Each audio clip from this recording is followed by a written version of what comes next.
Hi there guys, welcome back to the channel. Thanks very much for joining us again today. I've got a short video tutorial for you that will demonstrate how to change this theme on Squarespace. Just before we get into it, there's a free version of the Squarespace site editor available as a link in the description for this video. So if you want to check that out and have a go at this yourself, just click the link in the description for this very video.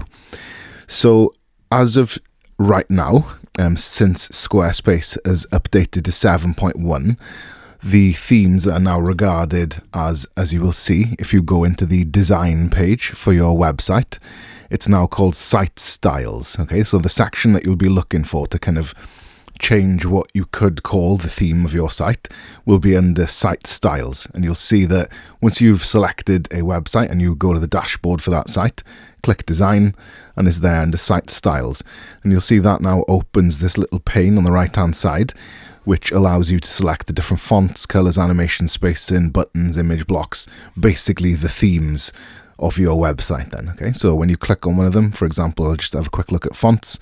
You can see that you can kind of modify the theme, and if you go here and press switch, you can choose for some preset packs of themes there and different styles of font.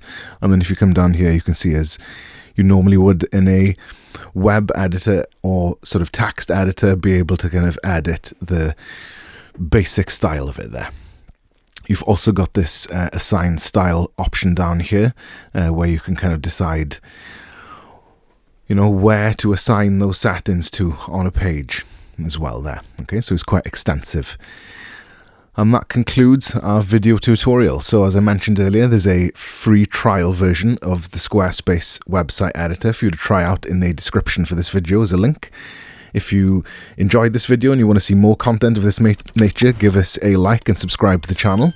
And if you've got any video suggestions for the future, please leave them as comments down below. Thank you very much.